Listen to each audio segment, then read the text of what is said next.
लोग बेटा आज एम्पियर सर्क्यूटल लॉ। आज अपन को जो नेक्स्ट पढ़ना है वो क्या है? एम्पियर सर्क्यूटल लॉ, है ना।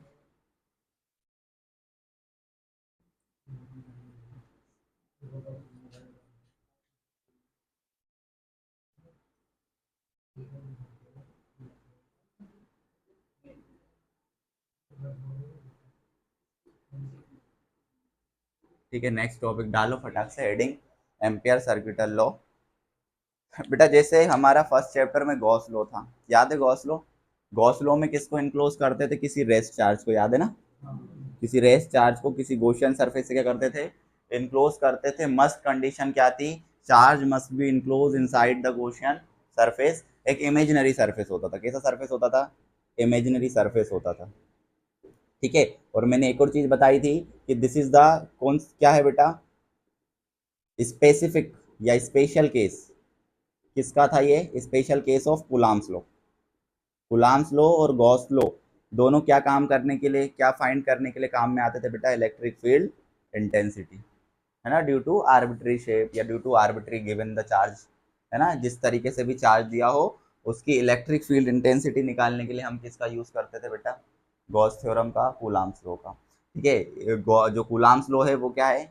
जनरल केस है, किसी भी चीज के लिए निकाल सकते हैं। पर जो गॉस थ्योरम थी या गॉस लॉ था वो क्या था? एक स्पेशल केस था। काय का? कूलाम्स लॉ का। स्पेशल केस में भी क्या बात थी कि क्यू जिस तरीके का चार्ज होगा, मतलब अगर ये पॉइंट चार्ज होगा तो स्पेरिकल शेप से उसको इनक्लोज करेंगे। अगर कैसा होगा? स्पेरिकल के फॉर्म में तो स्पेरिकल से करेंगे, अगर लाइन के फॉर्म में तो सिलेंडर से करेंगे। ऐसे करा था ना डिफरेंट डिफरेंट के लिए। वैसा ही गॉसियन सरफेस बनाते थे जैसा आर्बिट्री शेप होता था चार्ज का। अब ऐसे ही यहाँ पर क्या पढ़ते हैं अपन? Ampere's law. इसके पहले अपन ने क्या पढ़ा था बेटा? Bio Savart's law. ठीक है। बायो सेवर्ट्स लॉ क्या था? बायो सेवर्ट्स लॉ क्या था? किसी भी फिगर के लिए जिसमें क्या फ्लो हो रहा हो? करंट फ्लो हो रहा हो, उसके कारण क्या निकालना? मैग्नेटिक फील्ड बी निकालना। तो हमने बायो सेवर्ट्स लॉ पढ़ा मैग्नेटिक फील्ड निकालने के लिए।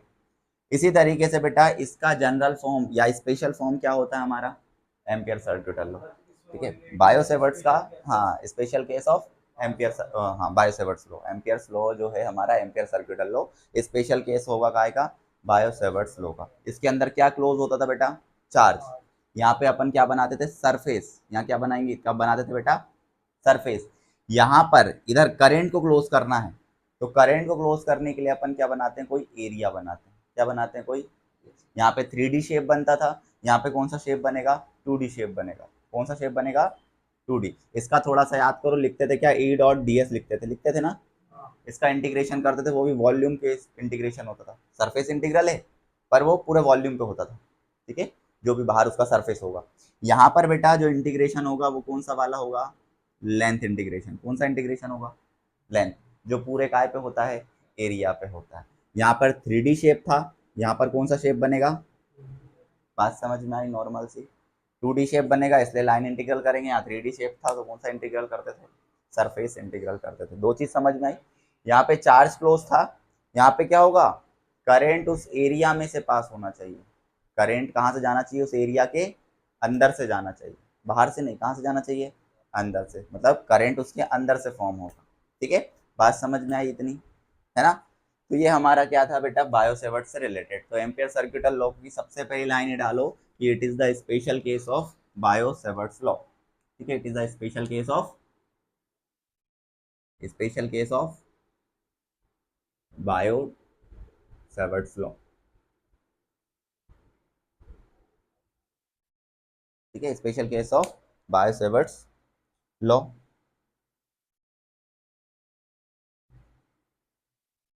ठीक है। तो लिखो इसको, ampere सर्क्यूटल law states that, ampere सर्क्यूटल law states that states that the line integral, the line integral of magnetic field. किसका लाइन इंटीग्रल करना है बेटा? मैग्नेटिक फील्ड का। वहां किसका करते थे गॉस लॉ में? इलेक्ट्रिक फील्ड का। पर वो लाइन नहीं होता तो कौन सा इंटीग्रल था? सरफेस इंटीग्रल था, है ना। यहाँ पर कौन सा इंटीग्रल होगा? Line integral. ठीक है। Integral of magnetic field be around any, be around any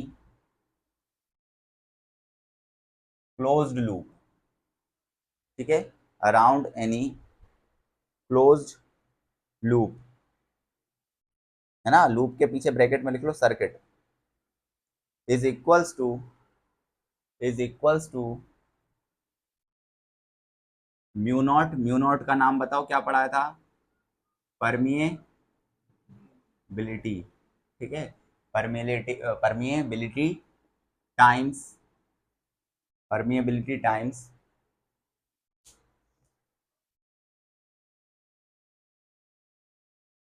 the total current I passing through this closed circuit, passing through this closed circuit, ठीक है, passing through this closed circuit, है ना। देखो पहली चीज तो अपन ने यही लिखा कि ये बायोसेवर्ट्स लॉ का स्पेशल केस है, मतलब सारे सिस्टम में हम इसको अप्लाई नहीं कर सकते, कुछ स्पेशल केस में ही अप्लाई कर सकते हैं। वो स्पेशल केस हमारा कौन सा है बेटा, कि क्या करना है, सबसे पहले तो बी डॉट डी एल करना है, क्या करना है, बी डॉट डी एल, ठीक है, ये भी क्लोज में होगा, सर्किट क्या होना चाहिए, मस्त क्लोज होना चाहिए, तभी वो एरिया फॉर्म करेगी, और उस एरिया में से क्या पास होना चाहिए हमारा, करंट, करंट उस एरिया में से पास होना चाहिए। तो बायो सेवर्ट्स लॉ या हमारा जो एम्पियर सर्किटल लॉ है वो किस तरीके से लिखा जाता है बेटा, I B dot D L का close integral is equals to mu not I must be passing through those close circuit, उस क्लोज सर्किट के कहाँ से जाना चाहिए, अंदर से जाना चाहिए, ठीक है। अब इसको क्लोज करने के लिए क्या बनाते हैं, for close the circuit, for close the circuit we make an amperes loop, क्या बनाते हैं बेटा अपन, एम्पियर्स लूप बनाते हैं, ठीक है, जो किसको कवर करने का काम करता है, मैग्नेटिक फील्ड, किसके ऊपर बनेगा, हमारी मैग्नेटिक लाइंस के ऊपर बनेगा, ठीक है। तो Ampere's loop which can be draw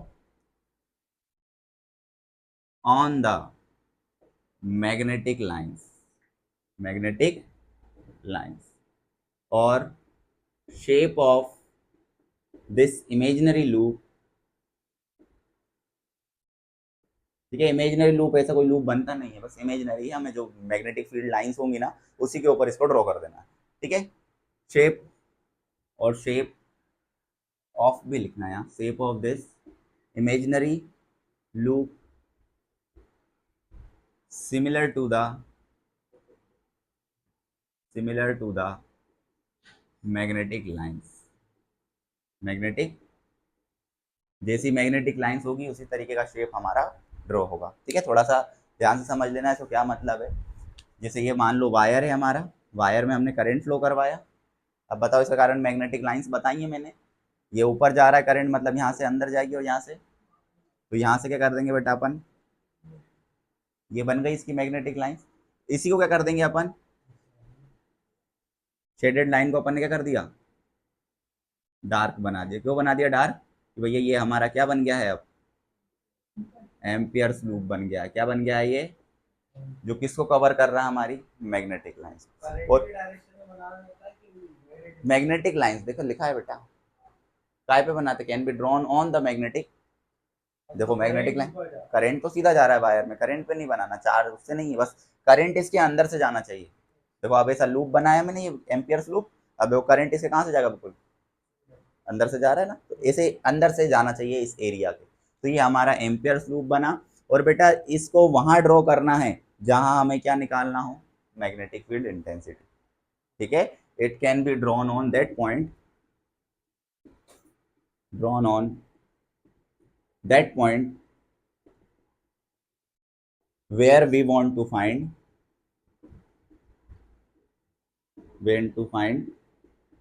magnetic field intensity,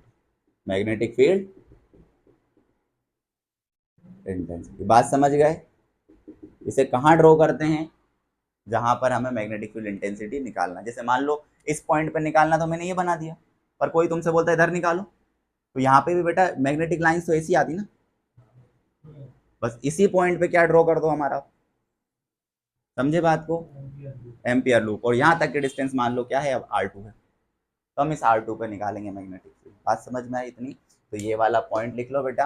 अब इसका हम क्या कर देते हैं, प्रूफ कर देते हैं। क्या कर देते हैं, प्रूफ। ठीक है,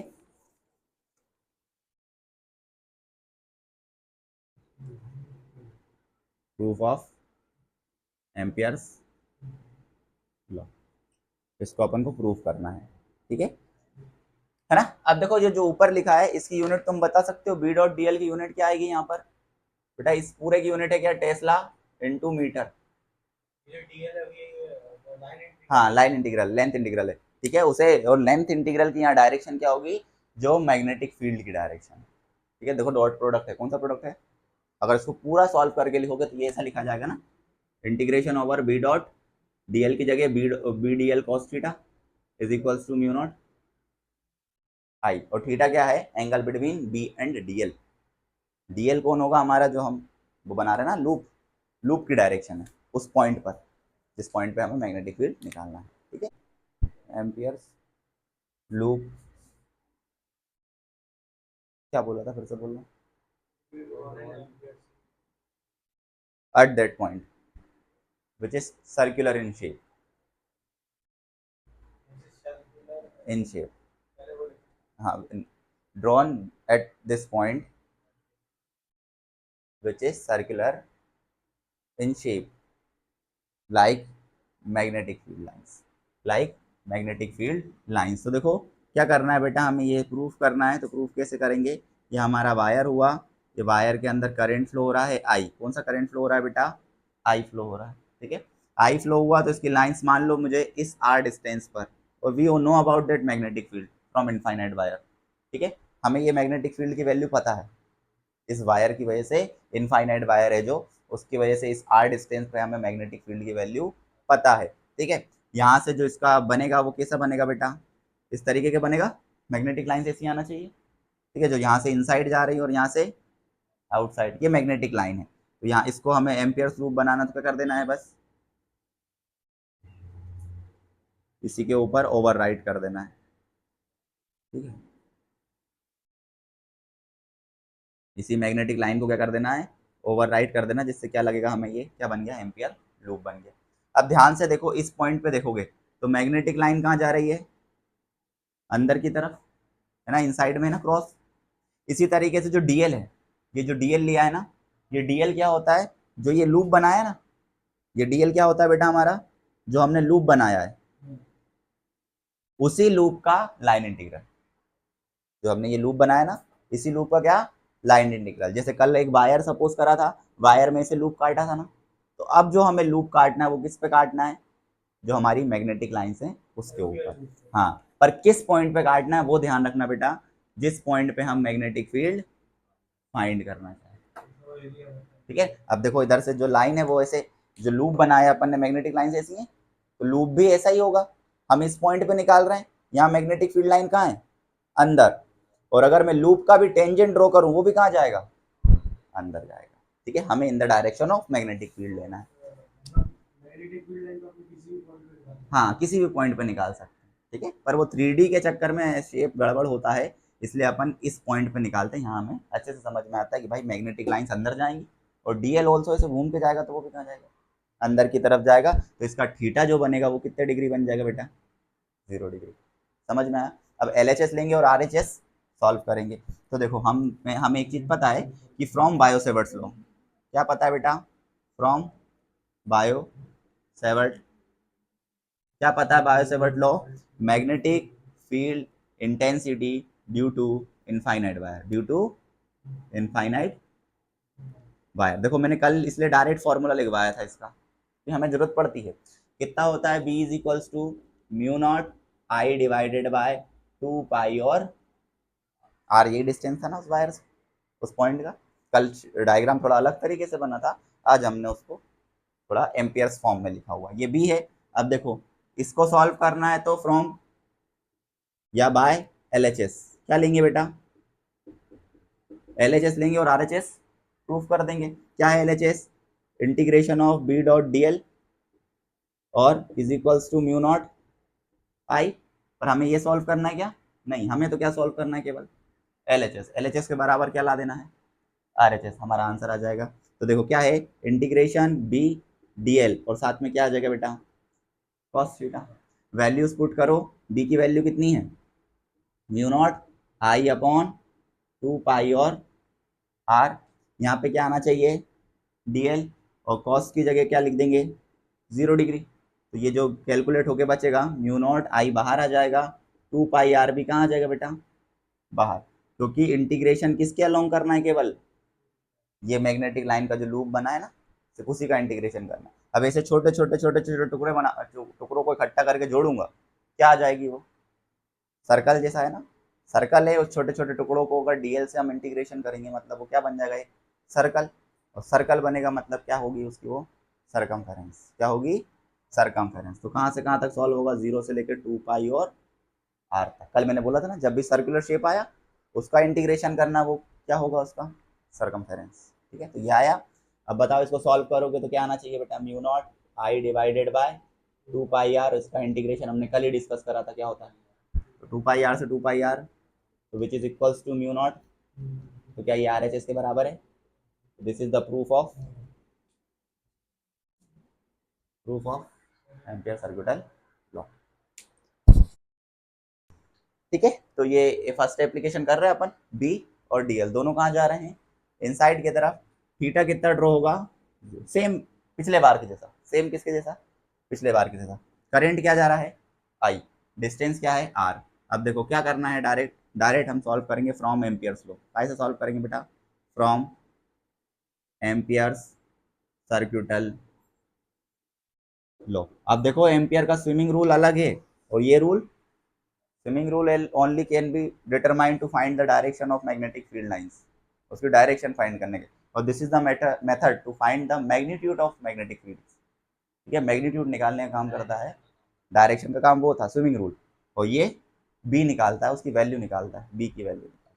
तो करो इसको सॉल्व बाय क्या, फ्रॉम एम्पियर सर्किटल लॉ क्या था, integration of B dot D L, है ना, इसको पहले ऐसे लिखो, थोड़ी स्टेप ज़्यादा हो जाएंगी, म्यू नॉट आई, फिर क्या आएगा integration, close integration B dot D L cos theta will be equals to mu not I. हमें बी निकालना है तो बी इस इंटीग्रेशन के बाहर आ जाएगा, क्या बचेगा बी डॉट डी एल बचेगा, और कॉस की जगह 0 पुट करेंगे, कॉस 0 कितना होता है 1, तो ये क्या बचेगा B integration of D L will be equals to mu not I. और देखो इसको मैं ऑलरेडी डिस्कस कर चुका हूँ, ये सर्कल है, एक सर्कल है, मतलब इंटीग्रेशन ऑफ डी एल कितने के बराबर हो जाना चाहिए, 2 पाई आर, 0 से लेकर 2 पाई आर। इफ अगर ये हमने डिस्टेंस ए लिया होता तो क्या होता वो 2 पाई ए, क्योंकि वो रेडियस के फॉर्म में। तो यहाँ पे सॉल्व करोगे तो B point dot 2 pi r is equals to क्या आ जाएगा बेटा, म्यू नॉट आई, तो B will be equals to mu not I divided by 2 pi r. यही थी magnetic field intensity due to infinite wire. B निकाला है तो टेस्ला यूनिट आएगी, बी डॉट डी एल दोनों होते तो टेस्ला इंटू मीटर आती। ठीक है, ये हमारा हो गया इसकी फर्स्ट एप्लीकेशन। तो तुम्हारे इनफाइनाइट वायर वाली अगर डेरिवेशन आई, कौन सी करोगे, वो बड़ी वाली हमें करने की जरूरत नहीं। ठीक है ना, उसकी सिर्फ मैंने तुम्हें फॉर्मूला लिखवाया हुआ है। ठीक है, जो सोलेनॉइड होगा उससे क्या करते हैं, कॉपर का वायर लेते हैं, क्या लेते हैं, कॉपर का वायर। अब कॉपर का वायर ऐसा लेंगे, उसके ऊपर क्या होगी, पूरी वार्निश टाइप लगी होगी, कि जब वो चिपके, जैसे तुम लकड़ी के ऊपर लगा देना एक वार्निश, जिससे चमक जाती है लकड़ी, ऐसे ही वायर के ऊपर जैसे अपन प्लास्टिक लगाते हैं ना, तो एक ऐसा ही मटेरियल लगाते हैं, पर उससे बिल्कुल पानी जैसा रहता है वो मटेरियल, पानी जैसा मतलब वायर अंदर से दिखाई देता है। ठीक है, ऐसा प्लास्टिक नहीं दिखता ऊपर, रबर नहीं दिखता, कैसा दिखाई देता है, बिल्कुल पानी जैसा, अंदर कांच जैसा ट्रांसपेरेंट मीडियम टाइप, है ना, उस वार्निश कर देते उसको, है ना। तो उससे क्या होता है, अगर वो वायर एक दूसरे से कनेक्ट होगा तो करंट इधर उधर नहीं होगा, करंट उसी के अंदर से फ्लो होगा। जैसे इसकी कॉइल डलती हुई देखी तुमने कभी पंखे की, या कभी मोटर की कॉइल डलती हुई देखी, वो एक के ऊपर बाउंड करते हैं वायर को, है ना, है ना, वो एल्यूमिनियम का यूज करते हैं या फिर कॉपर का यूज करते हैं, दोनों में से कोई भी यूज कर लेते हैं। आपको कॉपर का जब यूज कर रहे हैं तो वो एक के ऊपर बाइंड करते हैं। अब अगर उनमें कनेक्शन लॉस्ट होगा तो बेटा कॉइल जल जाती है, अगर वो वार्निश सही से ना हुआ हो कहीं, तो वो कॉइल क्या हो जाती है, जल जाती है, ट्रांसफर हो जाएगा करंट का इधर से उधर, शॉर्ट मार जाएगी। तो शॉर्ट ना हो इसलिए वार्निश करा, और उसको क्या कर देते हैं, एक के ऊपर एक पास में बाउंड करते हैं, आगे की तरफ बाउंड करते हैं, स्प्रिंग देखी तुमने जैसे, हाँ हाँ उनके बीच में थोड़ा गैप हो जाता है, ठीक है, चिपकते नहीं है वो, है ना बेसिकली। तो एक जैसे ऐसा लिया कोई मटेरियल, और मटेरियल के ऊपर वायर को यहाँ से लपेटना स्टार्ट कर देंगे और लपेटते जाएंगे। स्प्रिंग देखिए ना, स्प्रिंग में उसके जो वो रहते हैं, रिंग बने रहते हैं, वो चिपके रहते हैं आपस में। तो ऐसे ही यहाँ पर सोलेनॉइड में भी क्या होगा, पूरा पर एक के बाद एक के बाद एक के बाद एक के बाद बाउंड शेप करते जाएंगे, ठीक है। तो इसके अंदर लिखो बेटा, solenoid means an insulated copper wire. हाँ इंसुलेटेड, इंसुलेटेड का मतलब बेटा ऊपर वार्निश करा है उसके ऊपर, ठीक है, कॉपर वायर बाउंड, बेटा ये लिखना bound, bound very closely, bound very closely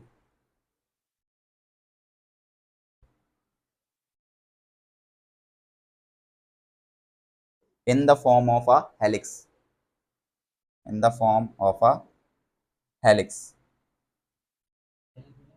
HELIX, helix. Helical shape सुना है तुमने, हेलिकल, जब भी ऐसे आगे बढ़ते हुए कोई चीज जाती ना, उसको हेलिक्स बोलते हैं बेटा, हेलिक फॉर्म है ये, ठीक है, हेलिकल शेप है ये, ऐसे करके आगे बढ़ते जाए, सर्कल हमेशा बराबर हो परफेक्ट, और ऐसे आगे जाए। वो हाँ टॉर्नोइड देखा है, तो क्या बोलते हैं उसको, हाँ टोर्नेडो देखा है। टोर्नेडो नीचे से फॉर्म होता है, बाहर ऐसा ऊपर बड़ा हो जाता है, तो ये भी एक हेलिक्स शेप है, बट यहाँ एरिया अलग अलग है। इसका इधर भी एरिया सेम होगा और राइट तरफ भी एरिया क्या होगा, सेम होगा, ठीक है। वो हेल जो बन रहा है हमारा टोर्नेडो, वो ऐसे नीचे से थोड़ा छोटा हो जाए और ऊपर से, और बनता वो ऐसे ही है, एक के बाद एक के बाद एक, है ना। तो ये हम जो बात करेंगे वो काय की बात करेंगे बेटा, सोलेनॉइड। सोलेनॉइड क्या है, जो हमने डेरिवेशन डेफिनेशन तो लिख ली, वो ऐसा बनता है। ये क्या है हमारा, ठीक है। अब इसमें थोड़ा एरिया छोटे बड़े हो गए, ठीक था वैसे, है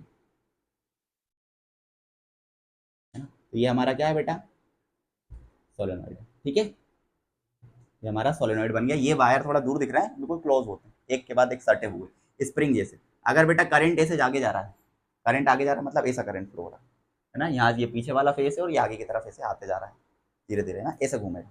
अब ऐसा घूमा तो यहाँ साउथ बनता है, और यहाँ क्या बनता है बेटा, इसके अंदर से क्या बनेगी, ऐसे लाइंस जाएगी, क्या जाएगी बेटा, ऐसे मैग्नेटिक लाइंस।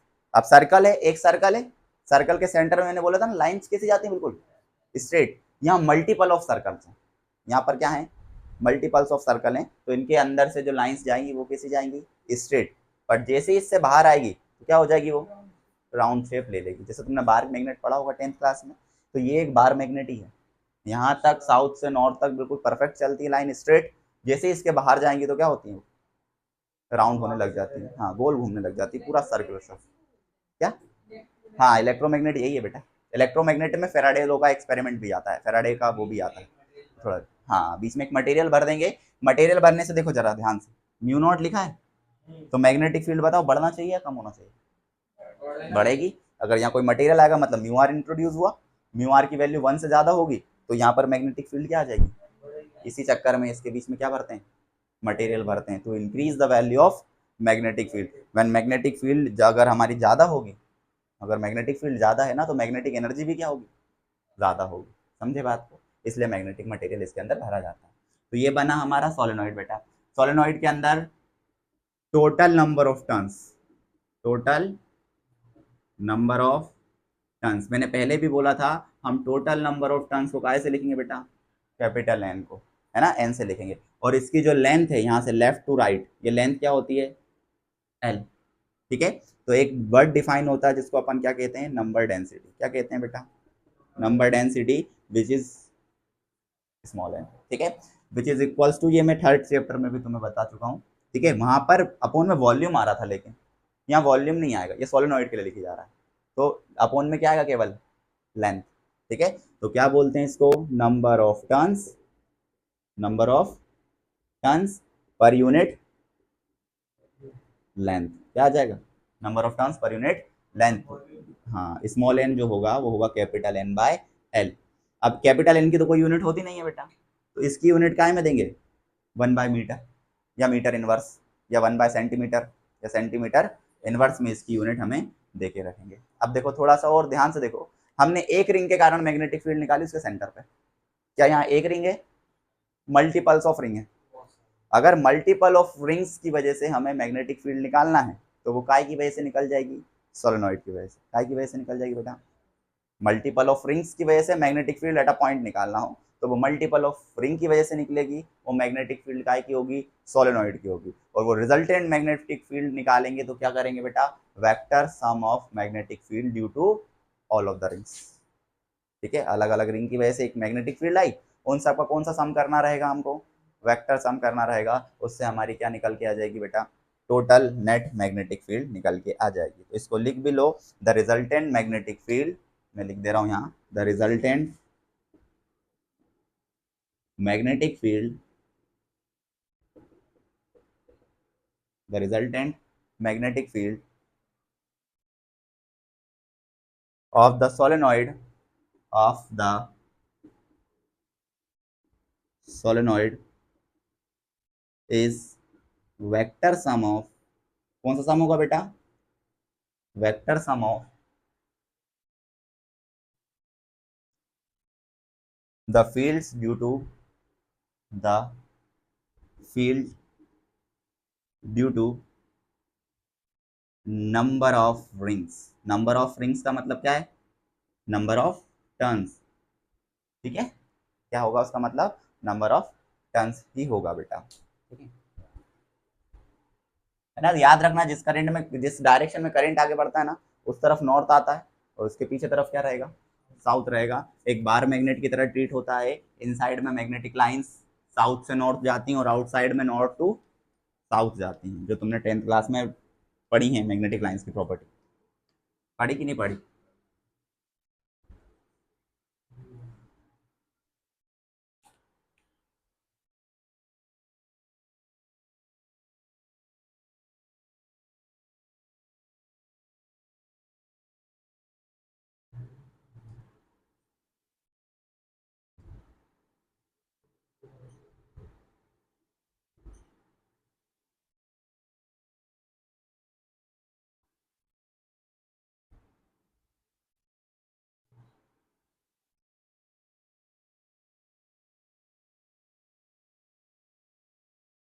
इसमें क्या हो, ये करंट उसके अंदर से पास हो, करंट कहाँ से पास हो बेटा, अंदर से पास हो।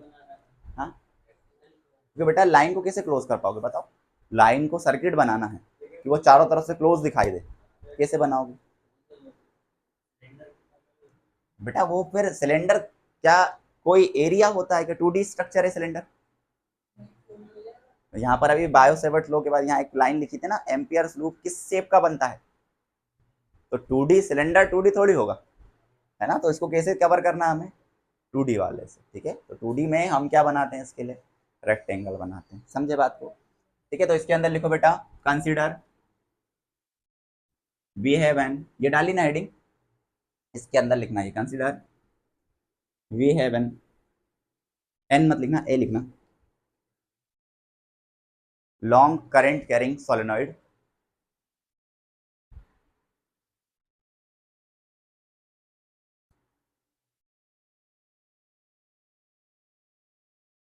current carrying solenoid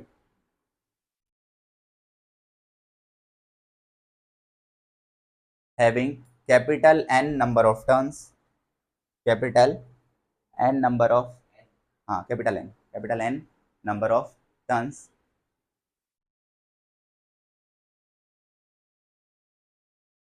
in length small l, हाँ in length small l,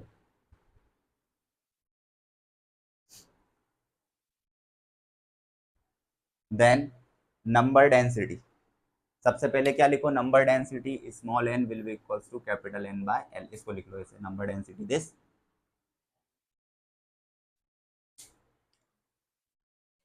inside the solenoid, inside the solenoid magnetic lines are straight,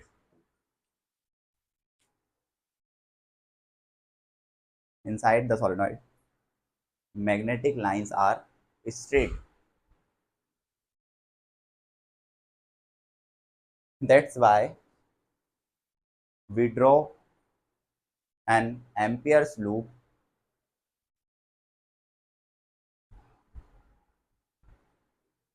withdraw an Ampere's loop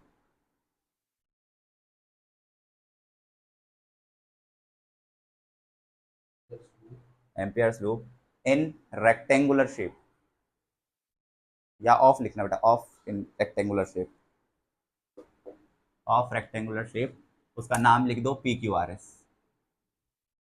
है ना, करंट पासिंग थ्रू इट, है ना। देखो हम करते हैं आगे सॉल्व। देखो अभी मैंने सोलेनोइड का डायग्राम बनाया था बेटा, अब देखो मेरे हाथ को जरा ध्यान से देखो, करंट ऊपर से कहाँ आ रहा है, बाहर, नीचे से कहाँ जा रहा है, अंदर। तो यहाँ थोड़ा डायग्राम हम बनाएंगे बेटा, dot represent the outside current coming outside, समझ गए बात को। जो डॉट जितने भी बना है इसका मतलब क्या है, करंट कमिंग आउटसाइड।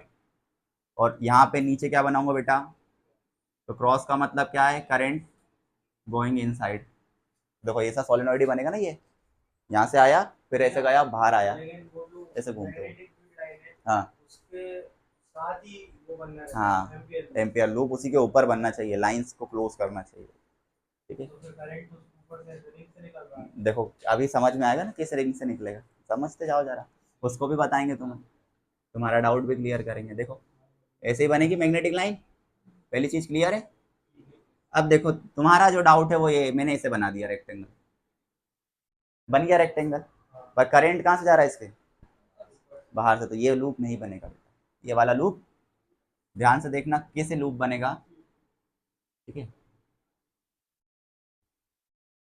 इसका लूप जो बनता है बेटा वो ऐसा बनता है, आधा अंदर आधा, समझे बात को, कैसा बनेगा इसका लूप, आधा अंदर आधा। क्यों आधा अंदर आधा बाहर, क्योंकि इस लूप के अंदर से करंट आता हुआ दिखना चाहिए, या अब देखो इस लूप के अंदर से जा रहा है करंट, एक टर्न का, दो टर्न का, तीन टर्न का, क्योंकि ये तो एक इमेजिनरी है ना, ऐसा कोई बनना थोड़ी होता है, हम तो इमेजिनरी करके बनाते हैं, अगर हम अंदर बनाते तो करंट ऊपर से बाहर निकल जाता पूरा, वो इनसाइड में पहुंच जाता। तो हम आधा अंदर बनाएंगे और आधा कहाँ बनाएंगे, बाहर बनाएंगे। ये हो गया क्या P, ये हो गया Q, ये हो गया R, और ये क्या हो गया बेटा S। ध्यान से देखो एक एक करके सॉल्व, पहले मैग्नेटिक लाइन्स इधर जा रही हैं, तो हम भी कहाँ से कहाँ तक सॉल्व करेंगे उसको, PQ से लेके, तो PQ से लेके सॉल्व करोगे तो DL इधर जाना चाहिए, क्योंकि अलोंग द लेंथ लेते हैं ना, सर्कल बनाया था उस पॉइंट पे अलोंग द लेंथ, तो यहाँ पे भी बेटा कहाँ जाएगा, इस तरफ, है ना। जैसे ढेर सारी रिंग बनी है तो हर रिंग की वजह से किस तरफ जाएगा, और बी भी कहाँ है, बी भी इस तरफ है, थीटा कितना बना, 0। अब बताओ यहाँ बाहर आए, DL कहाँ जाना चाहिए, क्योंकि हम Q से R की तरफ जाएंगे तो नीचे की तरफ जाएंगे ना। और यहाँ पर बेटा B आउटसाइड कितना होता है, ये बहुत ज्यादा डिस्टेंस पे नहीं बनाया, जस्ट आउटसाइड द सोलेनोइड, कहाँ है जस्ट, जैसे मान लो ये पेन अगर सोलेनोइड है तो वो कहाँ है, जस्ट इधर, बिल्कुल जस्ट नीचे, ज्यादा दूर नहीं बनाना है, दूर में तो लाइन से ऐसे घूम के आ जाएंगी, हमें कहाँ बनाना है, जस्ट इस सोलेनोइड के जस्ट ऐसे आउटसाइड, यहाँ दूर इसलिए बनाया कि दिख जाए, ठीक है। इसी तरीके से तुम R से S जाओगे तो बेटा इधर गए, इधर पे गए तो DL इधर आ जाएगा, और B कितना होगा यहाँ पर बेटा, अगेन 0। क्यों होगा B 0, क्योंकि वो भी बाहर की तरफ है पॉइंट, मैग्नेटिक जो ये पॉइंट है R वाला और S वाला, ये कहाँ है, आउटसाइड द सोलेनोइड है। अब इधर से देखो S से P की तरफ जाएंगे तो कहाँ चले जाएंगे बेटा, ऊपर, और B किधर जाएगा, कितना एंगल बन जाएगा बेटा, मतलब रेक्टेंगल को हमने पूरा उसमें ब्रेक कर दिया, ठीक है, चार पार्ट्स में। चार पार्ट्स में ब्रेक क्यों करा, क्योंकि इसको एम्पियर्स लॉ की डेफिनेशन पढ़ोगे तो यही थी ना बेटा, आगे क्या लगा है, क्लोज। क्लोज मतलब उसको एक पॉइंट से पूरा घुमा के वहीं तक आके सॉल्व करना है, फुल सॉल्व करना है, पूरी सर्किट बना के सॉल्व करना है, इसलिए ये क्लोज लगा होता है बेटा, ठीक है। अब देखो हम इसको सॉल्व करेंगे, कैसे सॉल्व करेंगे बेटा, बाय एम्पियर सर्किटल लॉ, कैसे सॉल्व करेंगे बेटा, एम्पियर सर्किटल क्या था, integration of B dot D L, है ना, पहले ऐसे ही लिखो, साथ में क्या आएगा, म्यू नॉट एन आई, सही है। अब इसको सॉल्व करोगे तो बी डी एल और साथ में क्या आएगा बेटा, कॉस थीटा, इंटीग्रेशन पूरा क्लोज का करना है, is equals to mu naught and I. अब देखो इसमें क्लोज इकट्ठा नहीं है, जैसे उधर सर्कल बना था तो हमने 0 से लेकर 2 पाई आर तक कर दिया था, यहाँ पर ये ब्रेक होगा कितने पार्ट्स में, चार पार्ट में। पहला पार्ट क्या है, पी से क्यू, पी से क्यू क्या मतलब इसकी लेंथ, पी से क्यू क्या है इसकी। इसी तरीके से पी से क्यू तोड़ा इसको तो B dot D L, cos कितना है वहां पर बेटा 0 डिग्री। दूसरा वाला देखो, है ना, क्या है दूसरा वाला, बी डॉट डी एल, कहाँ से कहाँ तक, क्यू से लेके आर तक, कॉस कितना, यहाँ पे 90 अगर नहीं है अच्छी बात है, पर यहाँ बनेगा कितना एंगल अगर होता भी तो 90, क्योंकि बी इधर जाता और ये किधर आता। तीसरा वाला पॉइंट देखो बेटा कहाँ है, क्यू से लेके, सॉरी हाँ क्यू से लेके, हाँ सॉरी आर से लेके एस तक, बी डी एल, कॉस कितना आता बेटा। और लास्ट वाला पॉइंट देखो जरा, एस से लेके वापस, बन गया क्लोज। अब B dot D L, cos कितना बनेगा बेटा, which is equals to mu naught N, सही है। अब ध्यान से देखो इसको, हाँ बढ़, यहाँ जीरो, यहाँ पर कहाँ लिखा जीरो, मैग्नेटिक फील्ड जीरो है बेटा, एंगल तो यहाँ 90 बनेगा ना। इधर देखो जरा, इधर इधर जा रहा हो, बी इस तरफ जाता अगर होता तो कितना होता 180 डिग्री। यहाँ पे आओ वापस ऊपर, और समझे। अब देखो एक और चीज ऑब्जर्व करो बेटा, ऊपर में गोले बना रहा था, इस स्टेप पे आके गोले नहीं बनाए, क्यों नहीं बनाए, क्योंकि ये लेंथ क्या लॉन्ग हो गया, अब ये गोल नहीं है, या एक पॉइंट दूसरे पॉइंट से मीट नहीं कर रहा है, इस पॉइंट ये पॉइंट अलग है और ये पॉइंट देखो पी और आर दोनों अलग, पी और क्यू अलग अलग पॉइंट है ना, इसलिए यहाँ क्लोज नहीं बनाया, ये पूरा सम है क्लोज, ये अलग अलग क्लोज नहीं है।